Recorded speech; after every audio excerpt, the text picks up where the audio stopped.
किसी संत भगवान के सानिध्य में अब हमारा ये स्थान भजन वृत्ति बढ़ाएगा। उस व्यक्ति का घर जिसके पास जाने से वासनाएं बढ़ रही, उस स्थान में जहां दृश्य देखने से हमारे अंदर गंदी बातें आ रही, पहला है स्थान, दूसरा है अन्न। बहुत बड़ा प्रभाव अन्न का होता है। अगर अधर्म के द्वारा कमाया हुआ अन्न है तो बुद्धि अधर्म में ही लगेगी। यदि भोजन पकाते समय, रसोई रांधते समय आप विकारात्मक चिंतन कर रहे हैं तो कोई भी प्रसाद पाए उसके अंदर विकार जागृत हो जाएगा। अन्न का बहुत बड़ा प्रभाव पड़ता है। एक बार पूज्य पाद उड़िया बाबा जी महाराज अपने परिकर के साथ भ्रमण में थे तो किसी बड़े धनी मानी ने निमंत्रण दिया, महाराज आज यहीं रुको। तो बाबा ने कहा हम लोग गांव के अंदर नहीं रुकते। तो बाहर कोई वृक्षों का समुदाय, जंगल जैसा, तो उसमें वहां रुके, पर भोजन उनकी तरफ से, भोजन सबने पाया। जब सुबह हुआ तो महात्मा जन, साधक जन एक दूसरे की तरफ देखे और बोले आज तो हमको बड़ा दोष हुआ, गंदा स्वप्न आया और हमारा संयम बिगड़ गया। बोले ये तो हमको भी हुआ, जितने थे सबको हुआ। उड़िया बाबा के समीप गए। बाबा ने कहा अच्छा ऐसा हुआ, ये तो अन्न दोष है, बुलाओ सन्न पवाने वाले को, फिर चलेंगे। बुलाया और बाबा ने कहा बिल्कुल सत्य बोलना, नहीं तो आप जानते हो इतने महात्माओं के संयम को आपने भ्रष्ट कर दिया, सत्य बोलना क्या बात थी। तो उनका महाराज संतान नहीं हो रही थी, सुना था आप बहुत सिद्ध महापुरुष हैं तो आपके परिकर को इसीलिए पवाया। अंदर काम भाव था कि हमारे कामना थी कि संतान उत्पन्न हो, वैसे चिंतन करते हुए बनाया ऐसे। बोले सबका संयम नष्ट कर दिया। होश में, नरक जाने वाली बात मत सोचो। अरे संतों को पवाओ जैसे अपने पुत्र को पवाते हैं, ऐसी भावना करनी चाहिए। आज हो भाग्य तो परिणाम खुद मंगल में निकलेगा। काम भाव से युक्त होकर क्यों बनाया, सब संतों के अंदर विकार पैदा कर दिया। अन्न का प्रभाव पड़ता है। हम जैसा अन्न पाते हैं वैसा, कई बार सुनाया है। सिद्ध महापुरुष पूज्य प्रातः स्मरण श्री बलराम दास जी महाराज झाड़ू मंडल के, यमुना के पावन तट पर ही है, रास मंडल के पास ही, वो अपने एक लता के नीचे बैठे हुए भगवत चिंतन कर रहे थे। अचानक यमुना जिस नजदीक है तो कोई माई स्नान किए हुए निकली तो नेत्रों ने देखा और विकार उत्पन्न हो गया। वयोवृद्ध सिद्ध महापुरुष, उन्होंने कहा आप तो इस शरीर को नष्ट कर दूंगा। शिष्यों ने कहा महाराज ऐसा क्यों। बोले किसी माता के शरीर को देखकर हमारे अंदर विकार क्यों आ गया, ऐसा नहीं, आज तक कभी नहीं हुआ, ऐसा क्यों हुआ। उनका महाराज आपस में सब शिष्यों ने कि कुछ ना कुछ तो खान पान में गड़बड़ी हो गई तभी ऐसा हुआ। बाबा आज परिक्रमा करते हैं वृंदावन की, बाद में आप जो आदेश करेंगे जैसा करेंगे, पहले परिक्रमा। वृंदावन की परिक्रमा का बहुत बड़ा प्रभाव। जब कभी मन आपका ऐसा विक्षिप्त हो, परेशान हो, तत्काल परिक्रमा प्रारंभ कर देना, नाम जप करते हुए। आप देखना परिक्रमा पूरी होते होते शांति हो जाएगी। बाबा ने खूब नाम कीर्तन करते हुए शिष्यों के साथ परिक्रमा दी, मन का विकार शांत हो गया। उनका ऐसा कैसे हो सकता है कि हमारे अंदर विकार आ गया। ये बड़ी सूक्ष्मता का विषय है। कल प्रसाद कहां से आया था, तो उस समय लाडले गोविंद देव जी महाराज यहीं विराजमान थे वृंदावन में। बोले तो ठाकुर गोविंद देव जी का प्रसाद आया था। लकुट उठाई, गए वो तो भगवत स्वरूप तस्मित तज्जने भेदा भावात। भगवान और भगवान के ऐसे जनों में भेद नहीं होता, वो भगवत स्वरूप होते हैं।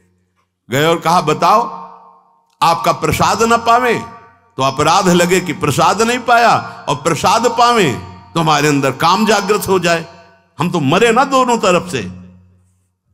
तो ठाकुर जी बात कर रहे थे, दूसरों को नहीं सुनाई दे रहा था।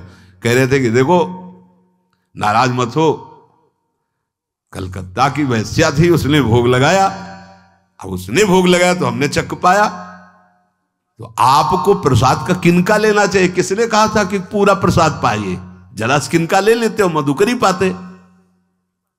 हाँ ये बात आपकी मान, तो हमारा तो पूरा विश्व है, कोई भी भोग लगाएगा हम तो पाएंगे। और हमारे प्रसाद की निष्ठा आप सबके हृदय में, तो किनका लीजिए, पूरा मत पाइए।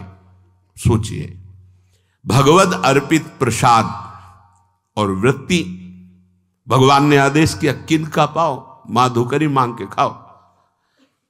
यहां वर्णन कर रहे हैं, यदि हम अन्न थोड़ा भी हमारे अंदर दूषित चला गया, तो जब कभी ऐसी विकार की भावना हो, आपके अंदर विकार बन रहा है, तो खोजिए। आपने कोई दृश्य देखा है, आपने किसी से बात की है, आपने कोई ऐसा संकल्प बनाया, नहीं, तो फिर भोजन दोष आ गया। अब आज उपवास कर दो, जब तक वो वृत्ति न नष्ट हो तब तक कुछ मत पाना, जल से काम चलाना, तो एक दिन एक पहर अपने आप शांत हो जाएगा। अगर बहुत विकलता हो रही तो नाम कीर्तन शुरू कर दो, भोजन मत पाना, नाम कीर्तन शुरू, बिल्कुल शांति मिल जाएगी, बिल्कुल। और ये तो उदाहरण महापुरुष इसलिए देते कि हम सावधान रहें। हमारे अच्छे भाव या बुरे भाव में ये 10 बातें बहुत प्रभाव डालती हैं। पहला स्थान, दूसरा अन्न, और तीसरा जल। पानी भी बहुत संभाल के। नहीं, आजकल तो देखो प्रायः ऐसे दांत से प्लास्टिक नोचेंगे, ऐसे पानी पिएंगे, कब भरी गई, कहां भरी गई, कैसा पानी। बड़ा देखो कैसा हमारे भजन साधन के लिए विक्षेप पैदा होता चला जा रहा है। पहले सुंदर सरोवरों का जल, मतलब 15 वर्ष तो गंगा जल ही केवल पिया है, जो आकाशवृत्ति से मिला है मिला नहीं, गंगा जल ही पिया है। कुआं का जल, फिर आया हैंडपैप का जल, अपवित्र होने लगा। हैंडपैप में जो वाशर, अगर वो कहीं चमड़े का पड़ा हुआ है तो अपवित्र जल हो गया। अब हैंडपैप का भी अंतर ध्यान स्वरूप हो गया, अब तो नहीं दिखाई देता। अब रह गया है मोटर से निकले और फिल्टर में जाए, वो मशीन जो फिल्टर करती है पानी को, आरओ, उससे। अब वो जिनके पास है तो है, नहीं तो परिक्रमा लगाया हो, आपको पानी पीने को नहीं मिलेगा। देखो कैसा समय आ गया। भोजन, पहले कोई दगाबाजी भोजन में तो नहीं करता था। गांव में जब जिसके यहां दूध बेचा जाता था ना, उसको बहुत लघु दृष्टि से देखा है, गाय माए एक बराबर होती है, ये दूध बेचता है। 10-5 किलो मठा तो आप ऐसे मांग के ले सकते थे, अगर अड़ोस पड़ोस में वो मठा मिल जाएगा। जब कोई उत्सव होता, फ्री दूध 100, 200, 500 किलो पूरे गांव के सब दे देते, कोई ऐसे बेचता था। अब दूध नहीं, जब बूढ़े लोग बैठते थे कहते थे पानी बिकेगा आगे चल के। आज पानी बिक रहा है, नहीं बिक रहा, पानी बिक रहा है। हमें लगता है सबको ही पैसे से ही पानी है। वो बोतलें नीली नीली नहीं, इतनी बड़ी बड़ी बिकती, उन्हीं से पानी पिया जा रहा है। आगे और समय जल का प्रभाव पड़ता है। जैसे हम गंगा जल पीते थे, सही कहते हैं, कई कई दिन जब भोजन नहीं मिलता तो पूरी पौष्टिकता गंगा जल से मिलती थी। गंगा माता के जल से ऐसा लगता था मानो हम परम पावन अमृत पान कर रहे हैं, सारी पौष्टिकता मिलती थी। कुएं का जल अपने आप में पौष्टिकता से युक्त होता, जो हमें चाहिए। आज देखो जल की समस्या हो गई। पवित्र जल पीने के लिए हम तरस रहे हैं, कहां है जल और कैसे मिलेगा जल? या तो आप पैसे वाले हो तो आप खरीद करके पीजिए, नहीं तो अब वो जल नहीं रह गया कि कुएं से निकाला पी लिया या सरोवर से पी लिया, या कैसा दुर्भाग्य है।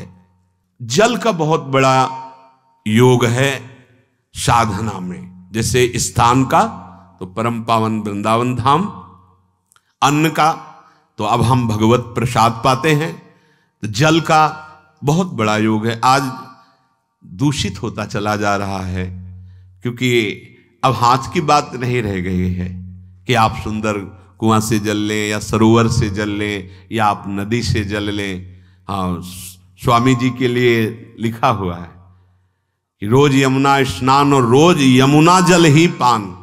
हमारे वृंदावन के समस्त भगवत स्वरूपों का स्नान यमुना जल से ही होता था, हो रहा है और होता ही रहेगा। बिहारी जी के लिए आज भी कलश में भरकर यमुना जल ही जाता है। तो कपड़ा से ऐसे ढक के जब हम 2 बजे परिक्रमा देते थे तो एक महाभागवत है, वो किसी को छूते नहीं, दूर से कहते छूना मत, बिहारी जी के लिए जल जा रहा है स्नान के लिए बिहारी जी का। फिर चौथा है आपका परिकर, जहां पर रह रहे हैं वो समुदाय, चाहे परिवार हो या समुदाय, वो कैसा है, रजोगुणी है, तमोगुणी है, सतोगुणी है या त्रिगुणातीत भागवतिक है, उसका प्रभाव पड़ेगा। पांचवा है आपका पड़ोस, आसपास वाले घर, जैसा है वैसा प्रभाव पड़ेगा आपके ऊपर। पड़ोस निंदनीय है तो बंधन से युक्त होना पड़ेगा।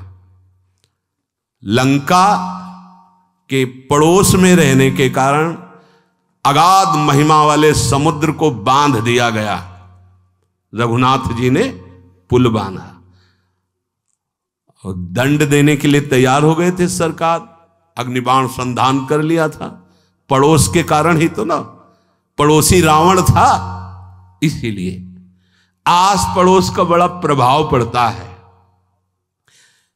फिर अगला है दृश्य, इस पे बहुत सावधानी की जरूरत है। ये मोबाइल भगवान चल गए हैं, बहुत विस्तार से चल गए हैं, अब कोई छोटा मोबाइल रखना नहीं चाहता, सब वो स्क्रीन वाला रखना चाहते, टच मोबाइल। दृश्य से बचो, बच्चों, जवानों, बूढ़ों, सबकी वृत्ति जो माया आकर्षित करती, जो दृश्य हम देखने के लिए अंदर से उल्लसित है, वो मोबाइल में सब है, चाहे भागवतिक और चाहे सांसारिक। तो भाई देख लो, गुण दोष में संसार है, अगर आप दोष ग्रहण करना चाहते हो तो दोष ले लो, गुण तो गुण। बहुत बहुत खतरनाक विषय है और बहुत लाभदायक विषय है। किसी संत की वाणी एक बार समझ में नहीं आई, अगर हम 10 बार सुने तो समझ में आ जाएगी, ये लाभदायक है। कभी कोई किसी से बात करनी, पहले जाए तो पोस्ट कार्ड चलते थे, एक कार्ड, वो 15 पैसे का इतना बड़ा वाला आता था, 25 पैसे का बंद वाला लिफाफे में आता था, नीले नीले कागज का 15 पैसे वाला कार्ड, उसमें चिट्ठी जाती थी महीनों में। कभी यहां 1 मिनट में अमेरिका से बात कर लो, कितनी बढ़िया बात हो गई। उसका दुरुपयोग ना करो। अब हमारी इतनी चंचल वृत्ति है कि दुरुपयोग करने के लिए उत्साह बढ़ जाता है, बोले अब सब काम हो गया है, अब एकांत सेवन कर रहे हैं, अंदर से सिटकिनी बंद और मोबाइल भगवान का संग शुरू। 2-4 मिनट सत्संग और अच्छे दृश्य देखे, फिर बगले में वहां सब होता है कि आप बस उसको ऑन कीजिए, फिर जो मनोरंजन शुरू होता है, फिर उपासक मिटिया मेट हो जाता है। ये बहुत सावधानी की बात कह रहे हैं। वैसे हमें लगता है यदि आपको इस बड़े कार्य वाले ना हो तो छोटा मोबाइल रखे तो अच्छा रहता है। तो इसलिए ये एक ऐसा कलयुग भगवान ने रचा है कि बचा पाना बड़ा मुश्किल है। इससे वृत्ति को बचाओ, जो बचा ले गया वो आगे साधना कर सकता है। बहुत सावधान बच्चों, हमें लगता है यदि आपका मन चंचल हो, आपके शासन में ना हो, तो स्क्रीन वाला मोबाइल अपने माता पिता को दे देना चाहिए। और हम कहते रखो, छोटा वाला रखो, कभी कोई आपत्ति विपत्ति या सूचना देनी हो, बढ़िया काम करता है। जरूरी नहीं है इतना बड़ा लेके चलना। हाँ, अगर आपको बहुत राजकीय विभाग के कार्य हैं तो बात अलग है कि कौन सी सामान कहाँ कैसे, तो वहां से वीडियो भेज रहा है, वो चेक कर रहा है, यस हाँ ठीक है अब चलाओ। अपने को क्या काम है? सत्संग अगर सुनना है तो सत्संग सुनने के अलग यंत्र आते हैं, चला दो उसमें, वो इतनी बड़ी लगती है उसमें चिप, पेन ड्राइव ऐसे लगा दो और सत्संग सुनो। जरूरी वो दृश्य वाला रखो। यहां कह रहे दृश्य, अगर गलत दृश्य देखा तो बावरे बन जाओगे और अच्छा दृश्य देखा तो भगवान के मार्ग के पथिक बनोगे। तो देखो, अच्छे दृश्य में भी दोष दर्शन की वृत्ति की गुंजाइश है। जैसे कोई लीला हो रही है, लीला के पात्र, जैसे हमारे ब्रजमंडल में रास लीला होती थी, ऐसे 12 वर्ष 13 वर्ष के लीला पात्र, सब नव किशोर, जहां भाव ही बने रोते रहो। अब वहां बड़े बड़े लीला पात्र हैं, अगर हमारी भावना शासन में नहीं है तो वहां हम अंग प्रत्यंग के दर्शन से हमारी हाव भाव वहां जो हो रहा है उससे हमारी वृत्तियां बिगड़ जाएं। जब छोटे छोटे लाडली लाल परस्पर खेलते हैं तो केवल आशीर्वाद देने को, रोने का मन होता है। अगर आप लीला भी देख रहे हैं तो बहुत सावधानी की जरूरत है, क्योंकि वो चिदानंद शरीर नहीं है, पांच भौतिक शरीरों, हमारी दृष्टि पंचभूत में लगी हुई है। नाम जप करो, लीला गायन करो, फिर देखो जो लीला है, यही जीवन का परम सुख मिलेगा। सच्ची मान लीजिए। बस हम बार बार ये कहते हैं, मोबाइल का सदुपयोग कीजिए, दुरुपयोग नहीं। मोबाइल बुरा नहीं, उसका प्रयोग बुरा है। दृश्य और साहित्य, वैसे ही मनोवृत्तियां फिसलने वाली हैं, और जब ये आ गया कि फिसलाने में कितना लाभ है तो ऐसा कोई साहित्य और आलोचना, ऐसी कोई वार्ता ना करे जिससे हमारे अंदर गंदे भाव आवे। यदि अच्छी चर्चा करते हैं तो अच्छे भाव आते हैं। देखो अभी ऐसी कोई भावुक चर्चा होने लगे तो सबका हृदय द्रवित हो जाएगा, और गंदी चर्चा हो तो हमारा हृदय विकार युक्त हो जाएगा। और कार्य, आप जो कार्य करते हैं उसका प्रभाव आपके मन के ऊपर पड़ता है। और उपासना, आप उपासना भोगों की करते हैं या योग की करते हैं, ये 10 से भाव बनते हैं और 10 से भाव बिगड़ते हैं। स्थान, अन्न, जल, परिवार, अड़ोस पड़ोस, दृश्य, साहित्य, आलोचना, आजीविका का कार्य और उपासना। यदि ये भागवतिक हुए तो आपके अंदर भगवत भाव बढ़ेगा, और यदि ये रजोगुणी तमोगुणी हुए तो आपके अंदर आसुरी भाव बढ़ेगा। इन 10 से सावधानी पूर्वक व्यवहार होना चाहिए। जैसे आस पड़ोस में है तो बड़ी सुविधा है, यहां कोई किसी से मतलब नहीं रखता, बगल वाला कौन रह रहा किसी से मतलब, ये बढ़िया है। ज्यादातर गांव में होता है। अपने यहां ये अच्छा है कि जैसे आप अपने कमरे में गए, किसी से कोई मतलब नहीं है, वैसे ऐसा ही जीवन रखना चाहिए। अड़ोस पर ये ज्यादा जो व्यवहार मित्रता बढ़ाने वाला विषय, ये धाम में नहीं है, वृंदावन में ऐसा नहीं व्यवहार रखना चाहिए। आपके पड़ोस में कौन रख रहा है आपका परिचय नहीं होना चाहिए, कौन कौन रह रहा है आपकी जानकारी नहीं होनी चाहिए। नजर नीची की, अपने कुटिया में गए, अपने ठाकुर जी से मतलब, अपने भजन से मतलब। ना पड़ोसी को कुछ देना चाहिए ना लेना चाहिए। बात समझ लेना कि जैसे आज उत्सव है उनको हम बुलाते हैं, वो हमारे यहाँ, ये व्यवहार यहाँ नहीं है। बनवासी हो, ठाकुर का भोग लगाया, और अगर आपको बांटना है तो बाहर निकलो, आधा किलोमीटर दूर ऐसी जगह बांटो जो तुम्हें राधे श्याम दोबारा ना बोले, फिर वो तुम्हें बुलाएगा, फिर वो बैठेगा, फिर प्रपंच की बातें होंगी, निंदा स्तुति की होंगी, फिर बड़ी संगोष्ठी होती है, पता चलता है। क्या फायदा ऐसे जीवन से। आप वनवासी हो, समय एकांत में दीजिए, अपनी कुटिया में बैठिए, नाम जप कीजिए, निकलिए, सत्संग सुनिए, ठाकुर दर्शन कीजिए, परिक्रमा कीजिए, फिर अपनी कुटिया में। ज्यादा व्यवहार में नहीं उतरना चाहिए, ये वनवास है, वृंदावनवास। सत्संग का सेवन, रजोगुण तमोगुण का त्याग, तो दुष्संग से आप बच जाएंगे।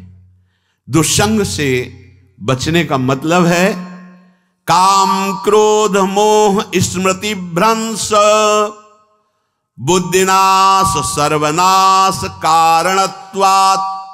देवर्षि नारद जी कहते हैं, अगर दुष्संग का त्याग हो गया तो आप काम का, क्रोध का, मोह का, जो हमारी भगवत स्मृति का नाश कर देते हैं, जो हमारी बुद्धि का नाश कर देते हैं, जो हमारे सर्वनाश करने वाले हैं, इनका त्याग कर पाएंगे।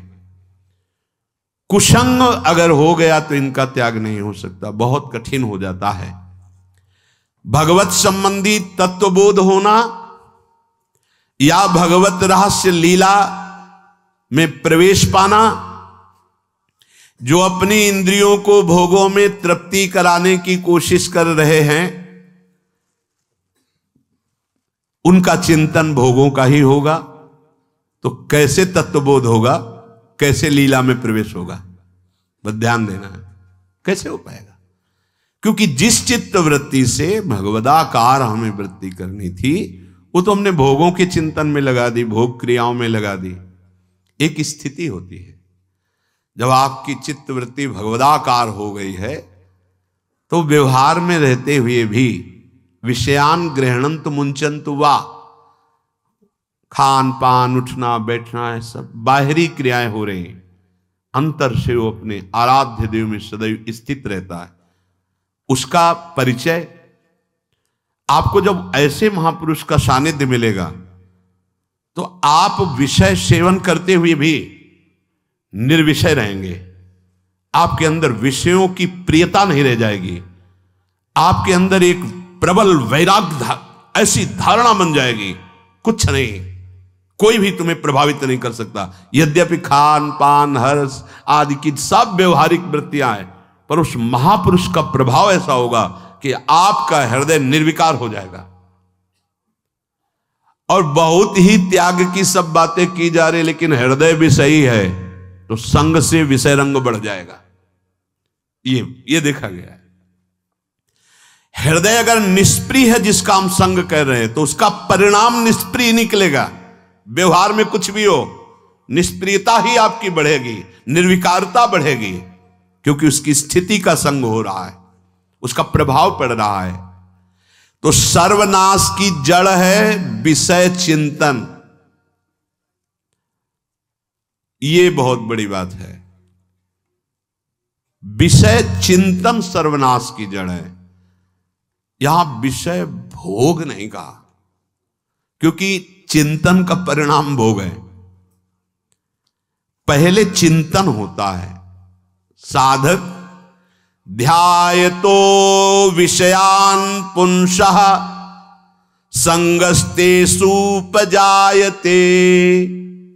संगात् संजायते कामः कामात् क्रोधो विजायते क्रोधात् भवति सम्मोहः सम्मोहात् स्मृति विभ्रमः स्मृति भ्रंशात् बुद्धिनाशो बुद्धिनाशात् प्रणश्यति सर्वनाश। कैसे हुआ? ध्यायतो विषयान पुंसः, विषयों का चिंतन। इसीलिए अनन्यश्चिन्तयन्तु माम भगवान आदेश करते हैं। विषय चिंतन न होने पावे, बिना चिंतन किए आपको कोई भी सुख नहीं मिल सकता। आप देख लीजिए, जगत के किसी भी भोग का सुख नहीं मिल सकता। चिंतन से ही आपको सुख की अनुभूति हो रही। अगर आप चिंतन ना करें तो आपको कोई सुख नहीं मिल। आप चिंतन उसका घसीट लिया गया। अगर सुख होता तो भोग में मिल जाता, नहीं मिला। क्यों? कि बोले चिंतन नहीं। किसी को किसी गाढ़ विषय के चिंतन में फंसा दे, फिर उसके सामने भोजन रख के खीर में नमक डाल दे, सब्जी में चीनी डाल दे और गाढ़ विषय में फंसा दे। तुम्हारा लड़का जो अकेला था, वो ऐसा ऐसा दुर्घटना हो गई, वो अस्पताल में, अब जल्दी से भोजन पाओ और निर्णय बताओ। वो बिल्कुल नहीं बता पाएगा कि खीर में नमक था, सब्जी में चीनी थी। उसका चिंतन वहां फंस गया। अगर ऐसे चिंतन हमारा प्रियाजू में फंस जाए तो संसार के सब क्रियाएं होते हुए भी वो परमहंस है, वो विदेह है। चिंतन, हम लोग चिंतन में चूक कर देते हैं तो फिर क्रियाओं में हमको बंधना पड़ता है। नहीं, सच्ची मानिए, कोई भी क्रिया उसे बांध नहीं सकती। तो क्या जिनका भगवत चिंतन होता है वो असत क्रियाएं भी करते हैं क्या? तो बोले जब चिंतन ही नहीं तो असत क्रियाएं कैसे हो सकती है? पहले क्रिया के असत चिंतन होता है। आप देखना, कोई भी कार्य पहले चिंतन होता है। इसीलिए यहां कह रहे हैं ध्यायतो विषयान पुंसा संगस्तेषु उपजायते। पहले, सबसे पहले विषय का चिंतन होता है। अगर विषय का चिंतन ना होने पावे तो आपको कोई फंसा ही नहीं सकता। भोग, कोई भी भोग नहीं फंसा सकता। जहां विषयों का चिंतन हुआ तो संग की प्राप्ति, विषय भोग की प्रबल इच्छा, प्रबल आसक्ति, और वो जो चिंतन हुआ था वही आपको सुख दे रहा है। वही, वहां सुख नहीं है, आपके चिंतन का वहां सुख। जैसा चिंतन, अगर आपका चिंतन विक्षिप्त कर दिया जाए, एकाग्र ना होने पाओ, तो किसी में आपको सुख नहीं मिलेगा, पक्का।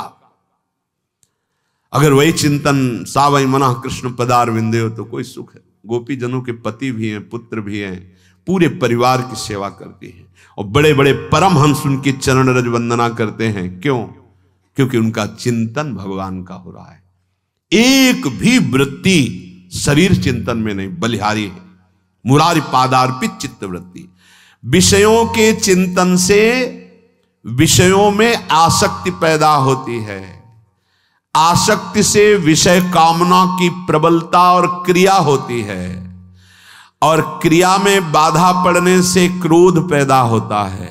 क्रोध से मूढ़ता छाती है, मूढ़ता से स्मृति भ्रमित हो जाती है, स्मृति भ्रंश से बुद्धिनाश होता है, और बुद्धिनाश ही सर्वनाश है। इसलिए चित्त का निरंतर अधिक समय तक सावधानी पूर्वक भगवन नाम में, भगवत लीला में, आप सब भगवत कृपा पात्र जन है, चिंतन न बिगड़ने पावे। होता क्या है कि क्रिया से तो हम सावधान है, समाज है, क्रिया से तो हम सावधान, क्योंकि समाज भी है, व्यवहार भी है सामने, लेकिन चिंतन तो कोई नहीं जान रहा ना, अंदर ही अंदर हम क्या चिंतन कर रहे हैं। तो साधक चूक कर बैठता है।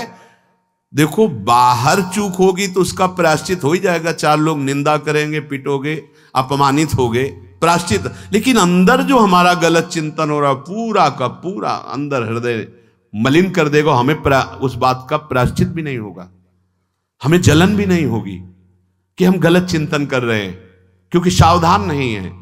खास बात साधना में चिंतन संभालने की है। काम क्रोध मोह स्मृति भ्रंश बुद्धिनाश सर्वनाश कारणत्वात्, देवर्षि नारद जी कह रहे हैं। चित्त का जहां अधिक चिंतन होता है वही हमारी तन्मयता बन जाती है, वही हमारा स्वरूप होने लगता है। बोले बहुत कामी पुरुष है, बोले बहुत क्रोधी पुरुष है, बोले बहुत नीच पुरुष है, पूरा संबोधन होने लगा उसके लिए, क्योंकि वो उसी चिंतन से, वैसी क्रियाओं से, अरे बोले तो बड़े भगत हैं, भगवान के स्वरूप है साक्षात। जो हम अधिक चिंतन करते हैं वही क्रियान्वित होता है, जो क्रिया होती चिंतन होती वैसे हमारा स्वरूप बन जाता है, वैसे हमारी स्थिति हो जाती है।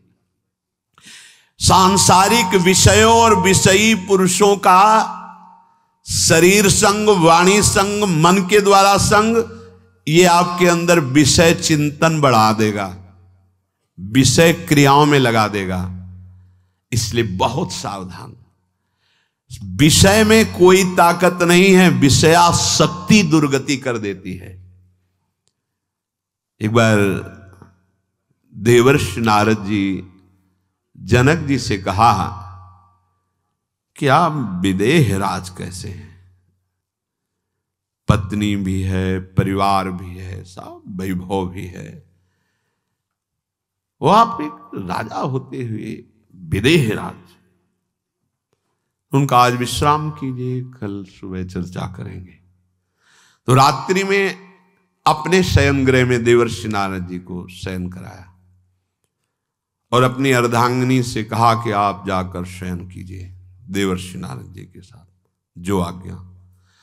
अब वहां देव